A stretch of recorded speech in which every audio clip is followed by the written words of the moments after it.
As ons notas moes vergelyk oor ons Kersfeeservaring as volwassenes, sal dit heel moontlik baie verskillend wees. Maar ek dink as ons ervarings toe ons kinders was moes vergelyk, sou dit baie dieselfde wees. Onthou jy as kind die pynlike wag en wag vir Kersdag. Dit het net vir ewig geneem vir Kersfees om aan te breek. En die paar dae net voor Kersfees was soos die langste dae van die jaar.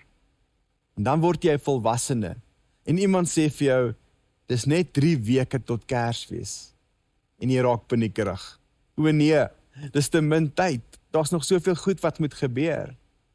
Is dit nie vreemd nie? En die kinders is soos, o nee, dis nog so lank. Jy dink, dit gaan te vinnig. En hulle dink, dit gaan te stadig. Maar toe ons kinders was, het dit net so stadig gevoel. En die wonderlike ding was dat, maak nie saak hoe stadig dit gevoel het nie, en maak nie saak hoe lank dit gevat het om by Kersfees uit te kom nie, ons het altyd daar uitgekom, reg? Daar was die belofte en die sekerheid van Kersoggend, wat gaan gebeur. En die ander ding wat ons moontlik in gemeen gehad het, is dat die wag ons innoverend gemaak het. Hoeveel van julle, en dis nou tyd vir belydenis, het ooit gesoek vir geskenke wat jou ouers in die huis weggesteek het? OK, volgende vraag. Hoeveel van julle het dit op 'n stadium gekry? OK, derde vraag. Vir die rebelle. Hoeveel van julle het dit uitgehaal en daarmee begin speel? En dan die laaste vraag. Hoeveel van julle het al ooit een uitgehaal, daarmee gespeel en het gebreek? Ja, en wat doen jy daarmee? Dis soos Barra kom net so en sê Kersvader moes hom seker laat val het. Ek onthou my broer en ek het altyd aan die Kersgeskenke gevoel. Soos, wat voel dit? Oor is 'n boks, maar wat 'n soort boks?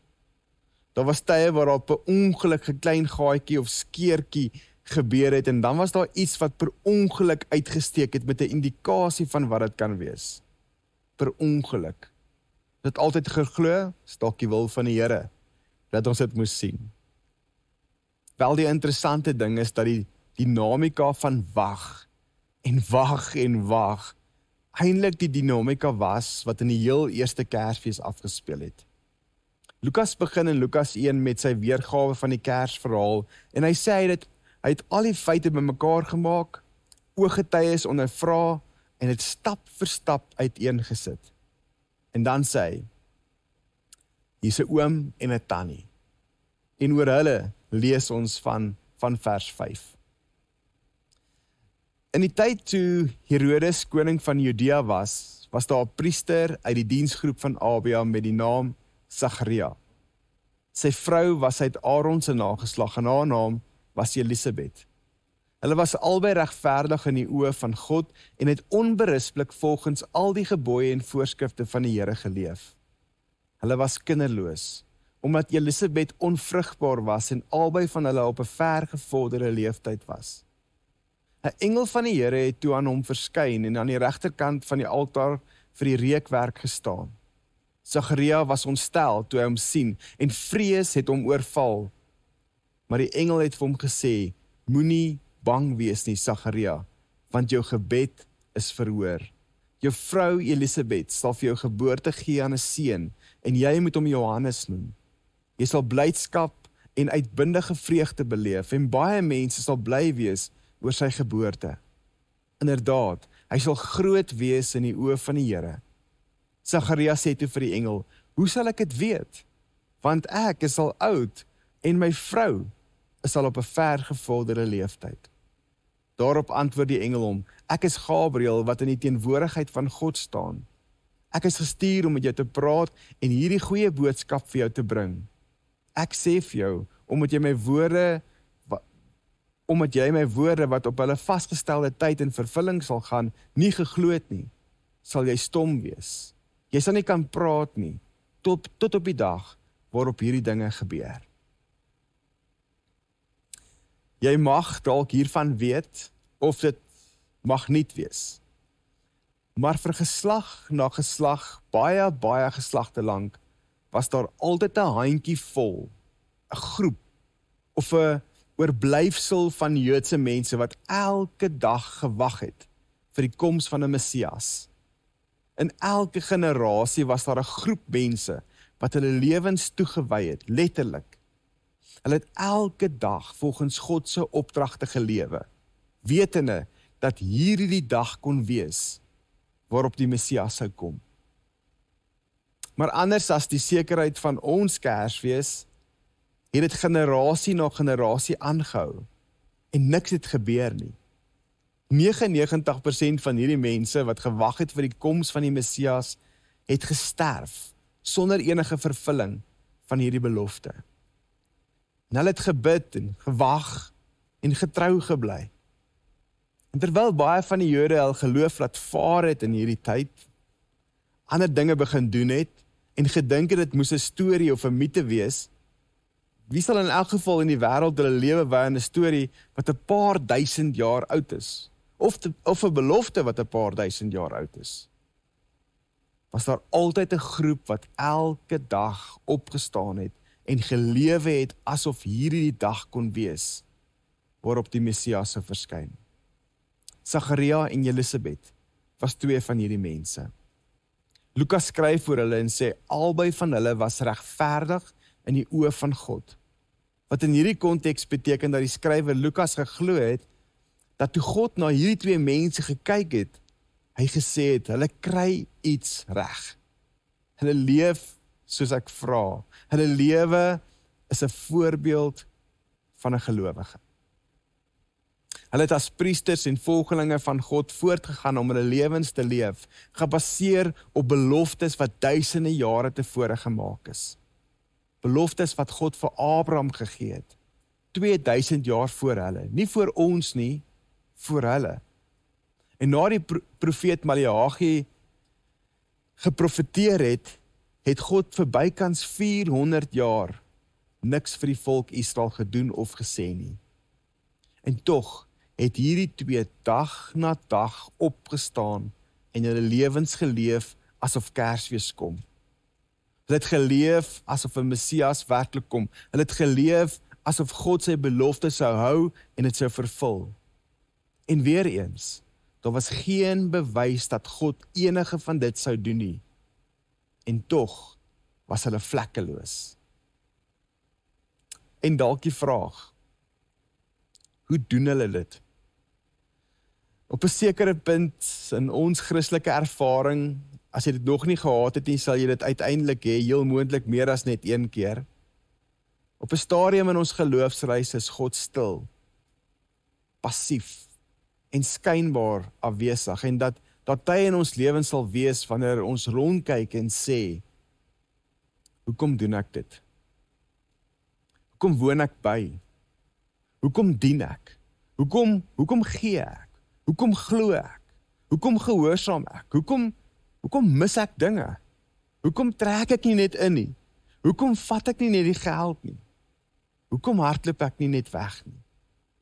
Hoekom in die wêreld hou ek aan dag na dag om my lewe te leef asof daar iets groter as ek is? Iets in die Bybel, iets in al hierdie dinge. Volg ek net omdat my ouers my so geleer het? Is dit net my vrees dat as ek my geloof of my wandel met God, wat dit ook al is, laat vaar, dinge dalk nie goed vir my sal gaan nie? Is dit meer bygeloof as iets wat ek werklik glo? Op 'n sekere punt in al ons lewens is daar seisoene. Daar's jare, daar's beslis periodes in ons lewens waar ons poging om getrou en soos mense sê goeie Christene te wees, rondkyk en vra, maar wat kry ek hier uit? Waarheen gaan dit? Is daar werklik iets aan dit alles? En as jy al ooit daardie gedagte of vraag gehad het, of dalk in een van daardie tye van twyfel is, dan is die Kersverhaal vir jou. Trouwens, die Kersverhaal rondom die twee karakters waar ons vandag kyk, is op 'n manier jou storie en my storie. Jy sê dalk, dis nie my storie nie, ek kry nie alles reg nie, en ek leef nie so voorbeeldige storie nie. Hulle ons na hulle lewens kyk en vra Sagaria, Elisabeth, al hierdie vlekkeloosheid, regverdigheid, julle is sulke goeie mense, hoe werk dit vir julle uit? En dan lees ons die volgende verse. Hulle was kinderloos, omdat Elisabeth nie in staat was om kinders te hê nie.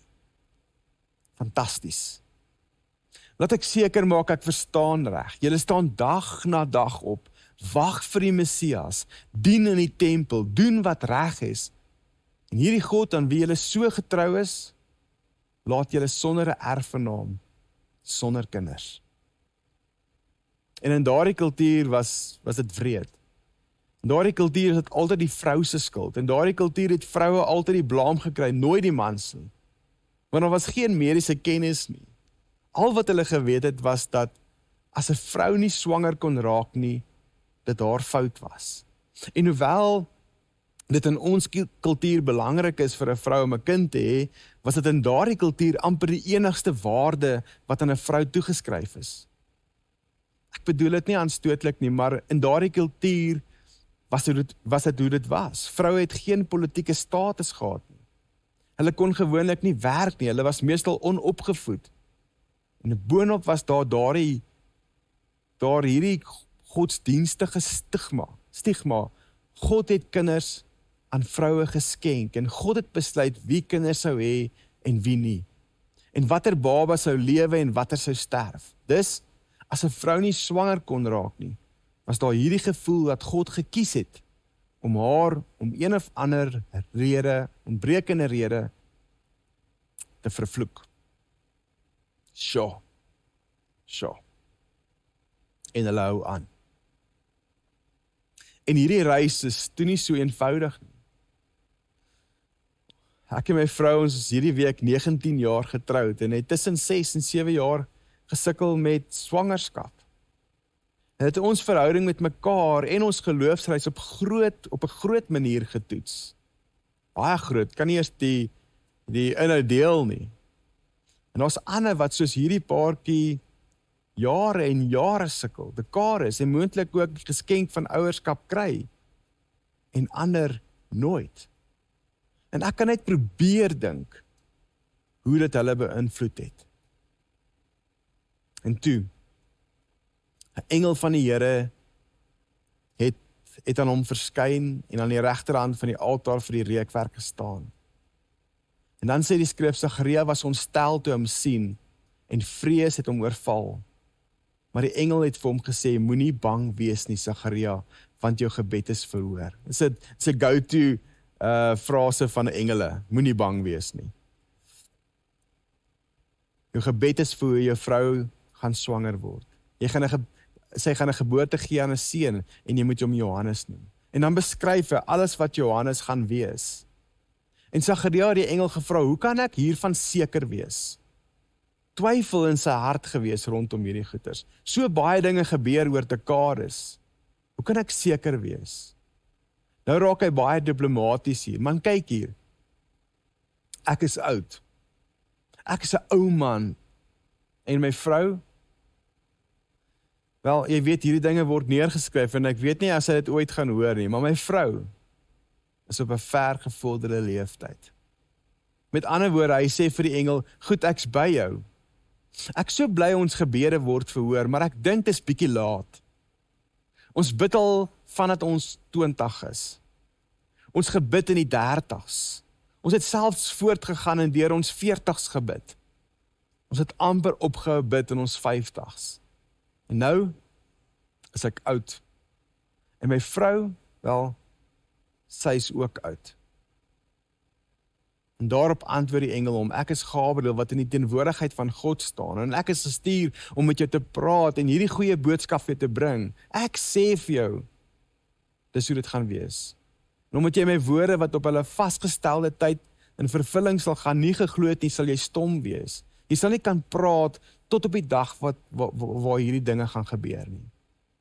En dit het net so gebeur. En Lukas het hierdie gebeure so neergeskryf. En in my verbeelding sien ek hom by Sagaria sit en stap vir stap neerskryf hoe dit gebeur het. En as ek Lukas was, sou ek hom gevra het, hoe het julle dit gedoen? Wat het julle hieruit geleer? En wat is die dinge wat ons vir gelowiges kan gee om hulle te motiveer om aan te hou glo, aan te hou hoop en aan te hou hierdie pad van geloof stap? En ek dink, hy sou sê, 1, om elke dag opnuut vas te hou aan die belofte dat die verlosser kom.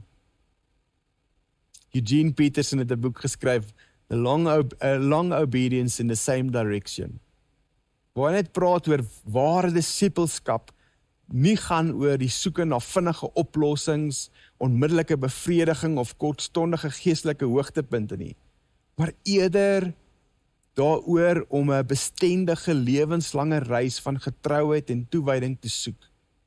Hierdie tema van 'n lang gehoorsaamheid in dieselfde rigting is 'n kontrakulturele boodskap. Veral in 'n wêreld wat dikwels waarde heg aan spoed, doeltreffendheid en onmiddellike resultate, bo stadige en bestendige groei. Ek dink Sagaria sou sê om elke dag bewustelik, konstant en doelbewus te beweeg na die Here ten spyte van teleurstelling. Ek dink aan die woorde van Habakuk, moontlik iets wat Sagaria en Elisabeth gelees het, herhaal en oor gereflekteer het. Dink aan sy woorde as hy sê, al sou die vyeboom nie bot nie, en die olyfoes mislik, en daar geen beeste in die krale meer wees nie.